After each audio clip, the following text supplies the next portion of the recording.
Journalism I went into because it was the only writing job that paid anything steadily, so it was pure economics. At the Geographic, it was the emphasis on accuracy. It was probably the most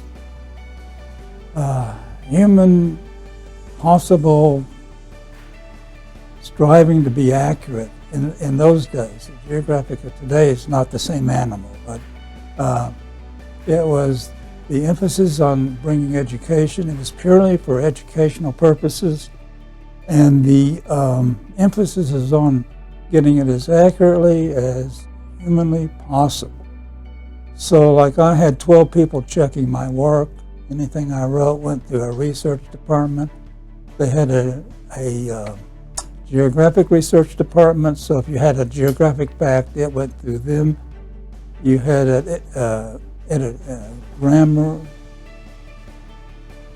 researchers that would just look at all your writing and make sure it was not without the apostrophe or with the apostrophe. And then 5 or 6 editors on top of all of that. So it was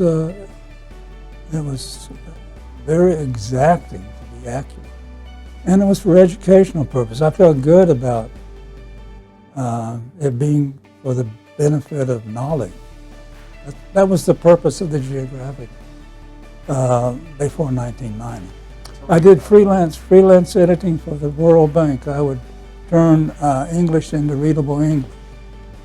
So the World Bank had a lot of international economists, and their work was their use of language was awkward maybe, and I would smooth it out and make it readable for the mass audience.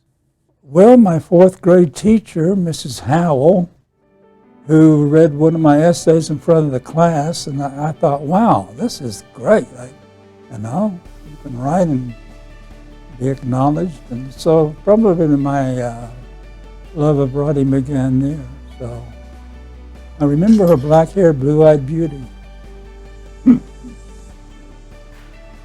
Yeah, and then Don Romero at the School of Journalism at Missouri, he was in his days, he was a freelance writer, and he made his living as a freelance writer.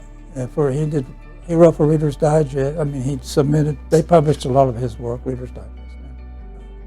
He was so I majored in the magazine sequence, and I have founded a scholarship program there for magazine majors called the Romero Prize. So myself and another fellow at the Geographic, we co-founded the Romero Magazine Prize.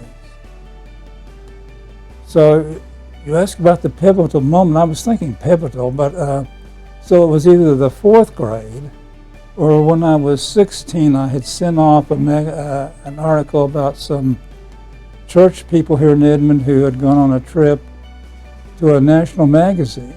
And I got a letter back in a few weeks, and I opened it, and a check drops out. And it was the best $10 I have ever made. It said I was professional, I was being paid for my writing. So that was definitely pivotal.